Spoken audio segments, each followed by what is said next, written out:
Hello, I'm Svitek, 360 Creative Coach, and welcome to my vlog, where it's both my mission and my pleasure to highlight my creative journey in hopes of inspiring you, giving you specific takeaway. All that way your journey can be at least a little bit easier. Now, before we fully dive in, I would love to invite you to subscribe if you haven't already. That way you get all the various lessons and episodes that I put out right when I put them out.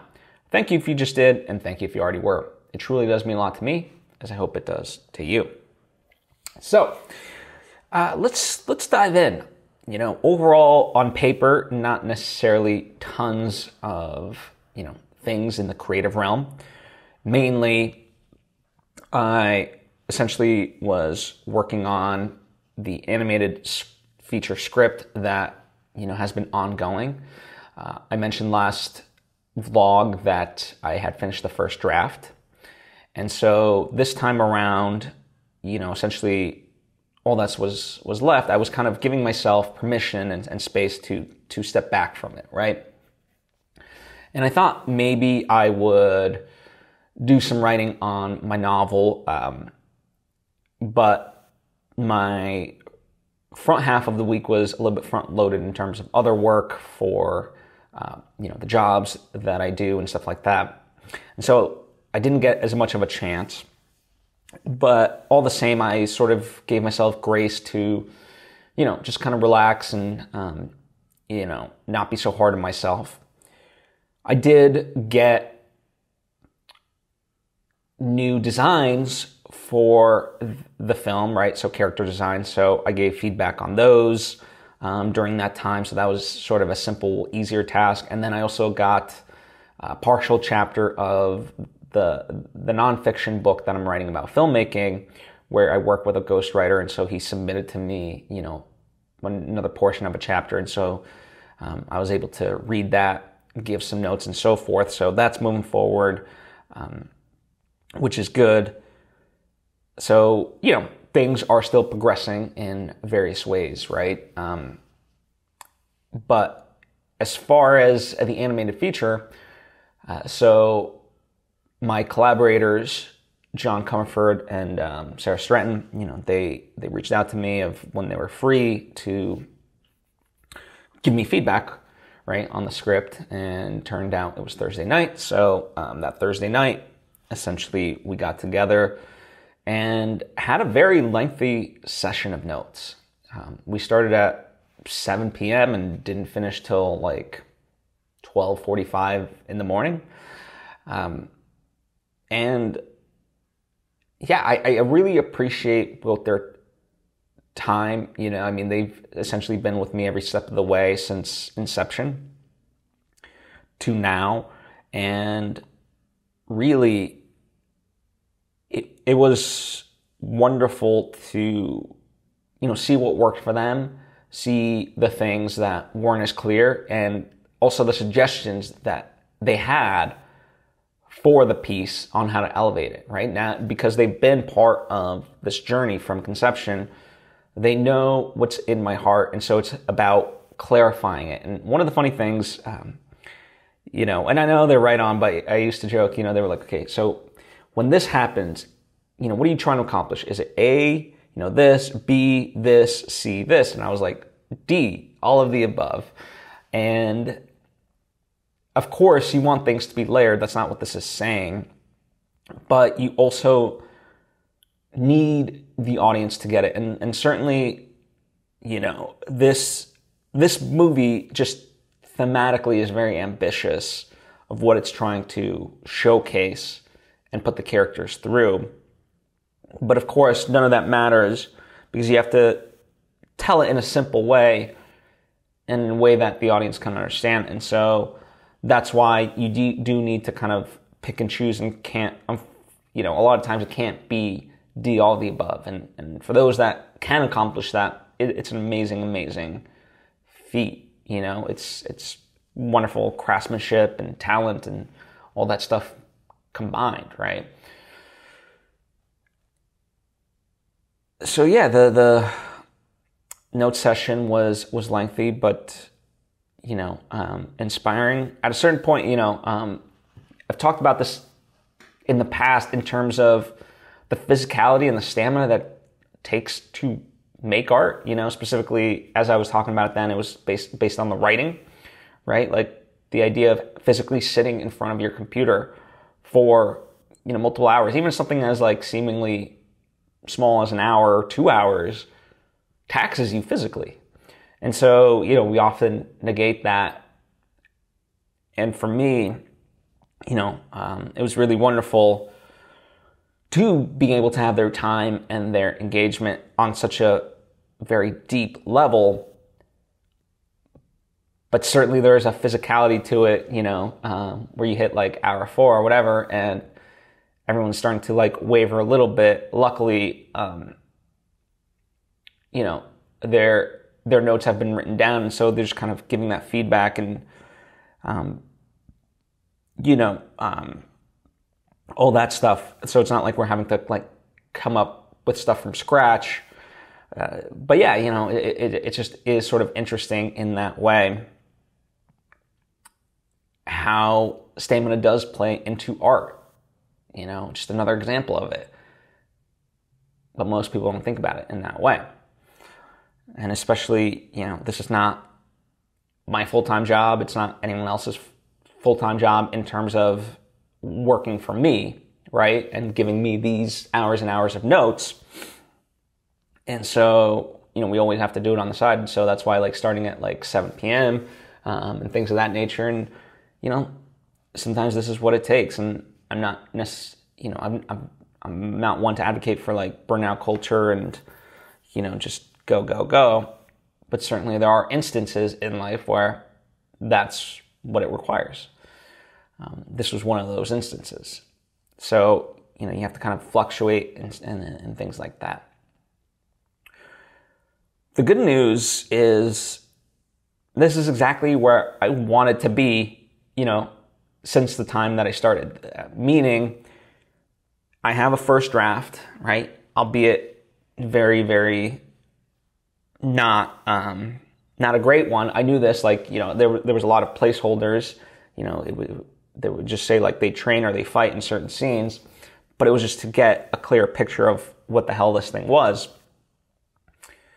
And now, based on their notes, just basically right after the next day and over the course of the weekend, I revised 40 pages, which 40 pages and give or take 3 days, that's for me pretty good. In fact, that's very good. And the nice part, the reason why I was able to do that is, they gave me very clear goals to shoot for. Now, we're not at the stage where it's like, just revise these lines of dialogue or change this up. Like, some of the stuff has to be fundamentally altered and things like that. But because I have their notes and the foundation of that original script, it's a lot easier to do that because you're drawing from something as opposed to creating from complete scratch, right?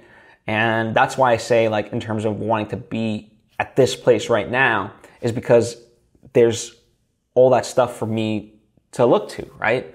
I even have, as I mentioned, character designs. So I can look at those and see the characters in my mind and be like, okay, well, how would they react and so forth, right? So I have a much clearer picture of this world, who's doing what, is it natural, is it not, and so forth. So that's a good place to be, This is my favorite place to be because now this is where things do speed up in that way. It's just a matter of making the time, putting in the time, and so forth. And when I think back on it, I mean, I look back at writing that first draft and felt like, it was kind of slogging along to get to the finish line. But really, as I look at like the polished outline that I used to create that first draft, that polished outline I finished on March 6th. And, essentially I had the first draft done, May 22nd? So, you're looking at a good chunk of March, April, and a little bit of May. That's actually, certainly other people can crank out scripts faster and things like that, perhaps, as I said, if it was my devotion and I had that full-time ability to do that as opposed to just writing on the side, yeah, maybe I get there faster. Who knows? But, I look at it for me and I'm like, oh, it's actually pretty good, right? And what was I so... And it's catch-22, like part of that drive, is what like propelled me to finish it in that amount of time. But I also can recognize of like, that's a decent time, like that's not terrible. I can appreciate that and where we're at, as I said, I'm now, this is the part like I'm excited. I've been waiting to get to, like, let's go, right? And so my goal for now is literally just to rewrite, and now this is technically officially going to be the actual, what I call the first draft. That one in many ways is just like basically a glorified outline in script form. This is now, okay, here's the script. So, I'm really excited for that. And, as far as June, that's what I'm going to be looking to complete. The unfortunate part is there was a lot of great script writing competitions that I felt would have been fun to submit to, like Screencraft, Austin Film Festival, and so forth. But unfortunately, those deadlines have passed. So it is what it is. But that's okay. There'll be others. The main goal is to just keep going and keep polishing this thing and seeing, where I can take it, right? That's really the fun of it all. And so that's what I'm going to be working on. There's probably, just as a heads up, because I'm going to put a little bit of focus on that, there might be less lessons and episodes that I do put out for the month of June. But all the same, by taking that step back, I think it will help me also to share stuff that is even more insightful than, like it'll bring me new insights that I get to share, right? So you can look forward to that. As far as anything else, sort of fun thing for me has been, I got this indoor bike, and so I've been watching movies and biking, which has been really great for me, right? I love to bike, but now I get to essentially combine two things into one, and so it's been fun. I've kind of been rewatching some past Fast and the Furious movies and, episodes of TV shows and things like that. And one of my sort of, I guess, not dreams, but like, one weekend, I just want to basically binge watch a bunch of movies while on the bike. Like, do an 8-hour session on the bike while watching 8 hours worth of movies. Like, that to me sounds fun. And, goes back to that idea that I think art requires not only stamina, but us to be in physical shape and stuff like that. And so, this will be it's just a perfect marriage for me, just watching movies, but also, being healthy about it. So I'm really excited for that full day. And yeah, it's really just kind of been part of my routine. At the end of the workday, I'll just hop on the bike. Sometimes I'll just put on like a 30-minute episode of something. Other times, as I said, I'll put in a movie. And that's kind of been my routine, and I really love that it is part of my routine, So, looking forward to that. Lastly, I just want to end on kind of some sort of random thoughts, if you will, things that have been going through my mind. And something that I heard in a recent episode of Pulling the Thread is that, what do you call a doctor that gets B's in school? And, the guest was the host was thinking about it. And the guest answered, well, you still call him a doctor, right? And it's funny in that way, right? It speaks to even my own trepidations of writing how fast I'm writing the script. Because at the end of the day, let's say slow writing amounts to like a C, like a B or a C or whatever. Well, that ultimately doesn't matter as long as the script itself is an A. And I know the analogy is not perfect, but at the end of the day, like a doctor with an A or B's in school, they're still a doctor, right? And so there's something fundamental there that we put this pressure on ourselves, and yet ultimately can be the same result. Now, one might think that, again, you might prefer a doctor who had A's in school and things like that, but it's not necessarily always the case. Sometimes you want someone who's experimented, who's tried and learned those lessons. I'm not someone who agrees like that you can't learn anything from success. I think that's horseshit. I think you can absolutely, and I have learned from failures, but that doesn't mean you can't learn from success equally, and that's the only way. And I think we over-index failure in that way. But the point that I'm making, I think someone who's oftentimes in life struggled a little bit, had adversity, aka a doctor with B's, can sometimes course correct later and be better and be more knowledgeable, whatever the case is. Again, these are just broad generalizations, but if anything, the real takeaway is to question all those sort of beliefs. Like, you can find counter evidence to any of it, and we can't accept anything as like full capital T truth, and make those broad assumptions. We have to question all those assumptions because, as I've just pointed out in my own example of it, you can go every which way, and you can find evidence for this, you can find evidence for that. So it's a matter of just kind of sticking with it and, doing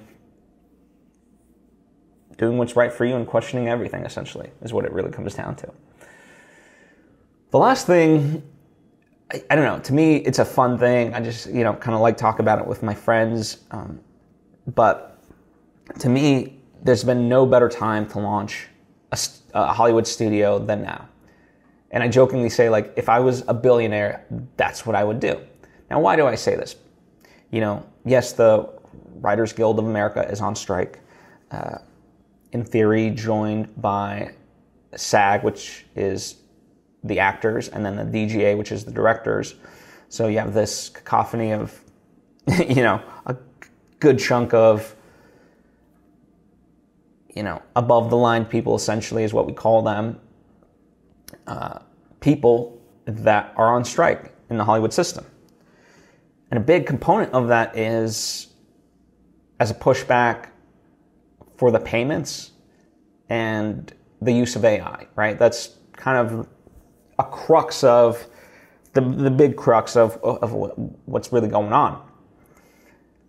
And when I say that I would launch a studio right now, that's not me being a scab or anything like that.